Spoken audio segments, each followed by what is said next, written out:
Nada, te pregunto, en este momento ya escuchamos por un lado al gobierno de México y por el otro lado la respuesta del gobierno de los Estados Unidos. ¿Se está exagerando, como dice el presidente de México, o efectivamente en este momento hay un tema de seguridad que debería de poner en alerta al gobierno de México si es que se declara como grupos de terroristas a los cárteles del narcotráfico? Bueno, están confluyendo varios procesos de manera simultánea. En primer término, una estadística, un incremento de las muertes por la sobredosis de fentanilo en los Estados Unidos. También se dio un hecho de coyuntura muy lamentable, el asesinato de ciudadanos norteamericanos en Matamoros, que ocupó las primeras planas en los medios de Estados Unidos y también de México. En tercer término, la coyuntura electoral a la que hace referencia el presidente, en el sentido de que los republicanos están tomando esta bandera del fracaso del presidente Biden en el combate al fentanilo y que está provocando que baje en su popularidad en distintos segmentos del electorado y en todo caso los republicanos quieren ganar estos puntos de encuesta. En tercer término, sí hay algo que no se puede negar. El 70% del fentanilo que llega a los Estados Unidos pasa por México. De ahí que sectores conservadores, la derecha republicana, el ala extrema de la derecha republicana, lo que hace es presionar al gobierno de Biden, tomar esta bandera ante los medios de comunicación y lanzar una serie de acusaciones y ataques en contra del gobierno de México por esta circunstancia que se está viviendo. Lo cierto es que el mercado del fentanilo sí está rebasando las autoridades de México y los Estados Unidos.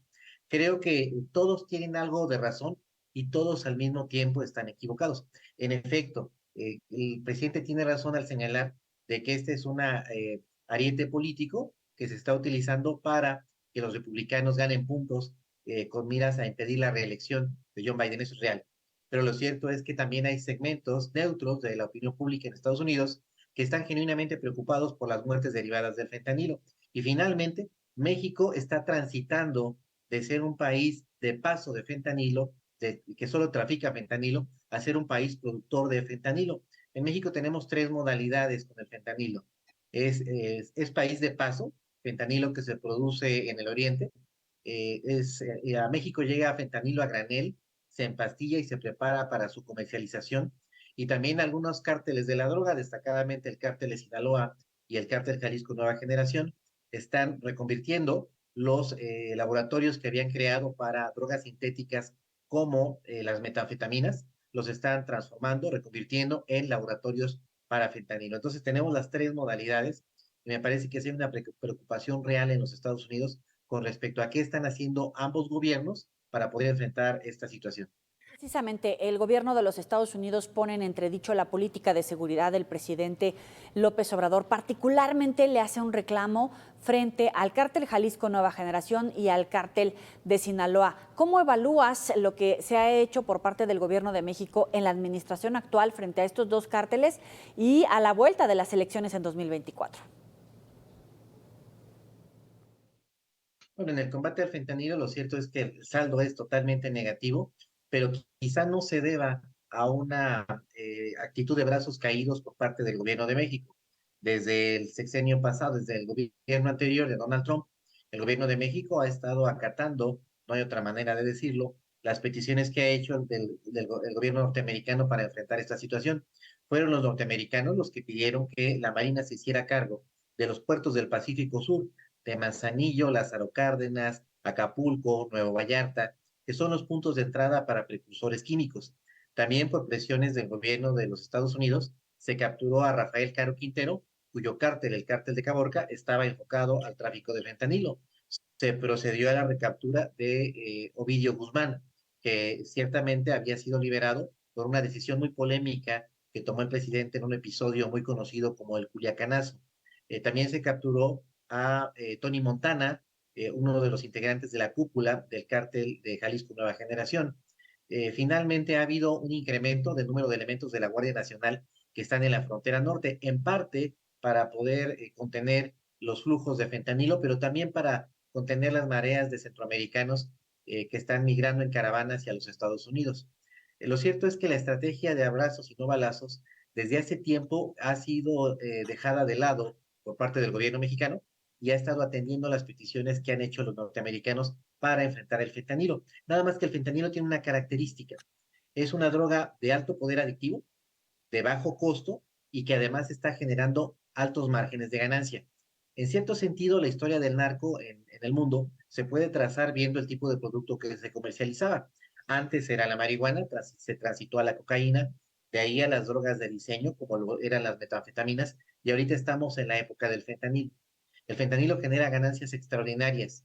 Ni en Estados Unidos ni en México existen los presupuestos para poder contratar el personal, desarrollar las tecnologías, para poder enfrentar el tráfico de fentanilo. Unos cuantos gramos tienen una capacidad de generar miles de dosis.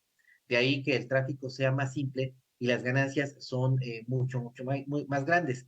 Entonces, ¿qué es lo que tendría que haber en ambos lados de la frontera? Un incremento de los presupuestos para contratar más elementos, más arcos detectores de partículas, entrenar más binomios caninos, hacer más revisiones con radares, con escáneres inteligentes. Todo esto es muy costoso. Equipar la frontera con sistemas de videovigilancia para poder frenar el tráfico de fentanilo. Pero como la inversión es muy grande y los dos países tienen otro tipo de imperativos en materia de gasto público, no se ha hecho la inversión adecuada para poder enfrentar esta nueva coyuntura. Esto ocurrió más o menos, fue muy similar como cuando se transitó de la marihuana a la cocaína. La marihuana, por sus características, ocupaba mucho volumen. La cocaína, como era polvo, ocupaba un volumen más reducido. Entonces, las calles de varias ciudades de Estados Unidos transitaron del consumo de la marihuana al consumo de la cocaína. Ahora están transitando al consumo del fentanilo. Para concluir y muy brevemente, hay un cruce de declaraciones. Por un lado, el gobierno de Estados Unidos dice que él no esconde los problemas bajo la alfombra, advierte sobre los riesgos en términos de democracia, derechos humanos, periodismo y seguridad en territorio mexicano. Y el presidente de México le responde que solamente es politiquería. ¿En dónde se encuentra México en todo caso, más allá de lo que opina Estados Unidos? No, es un saldo negativo, evidentemente hay un retroceso en varias cuestiones que se había avanzado en el régimen democrático de México, libertad de expresión, respeto a los derechos humanos, independencia de los órganos electorales. En efecto, hay un endurecimiento de la democracia mexicana. Los teóricos de la ciencia política y estudiosos de la democracia especifican que hay distintos niveles de democracia. La nuestra era una democracia liberal, que todavía era una democracia imperfecta.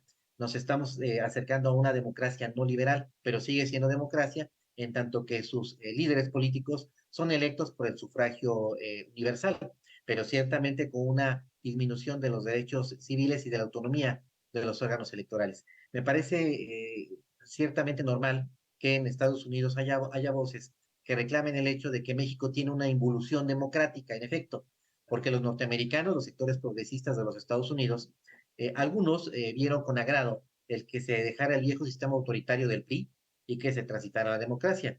De hecho, los norteamericanos mismos apoyaron esta transición democrática en México. Entonces, esos mismos segmentos de la opinión pública, de la clase política de los Estados Unidos, que apoyaron la democratización, ahora están en contra de este endurecimiento de la democracia mexicana. Me parece que el presidente sabe perfectamente que los norteamericanos tienen razón, pero también entiende que en tanto que el presidente les entregue resultados para la contención de las mareas de migrantes centroamericanos y en tanto que siga acatando las instrucciones de los norteamericanos en materia de seguridad, los norteamericanos se van a seguir haciendo de la vista gorda, no hay otra manera de decirlo, con respecto a las violaciones que se cometen en la libertad de prensa, derechos humanos e independencia de los órganos electorales. Duro análisis. Gracias, David Saucedo, por estos minutos para el auditorio de Mega Noticias. Muchas gracias a ti, un abrazo. Hasta luego. Y también gracias a ustedes por acompañarnos. Por ahora se acaba este espacio informativo. Nos vemos mañana a la misma hora. Los dejo bien informados con sus noticieros locales. Muy buena noche.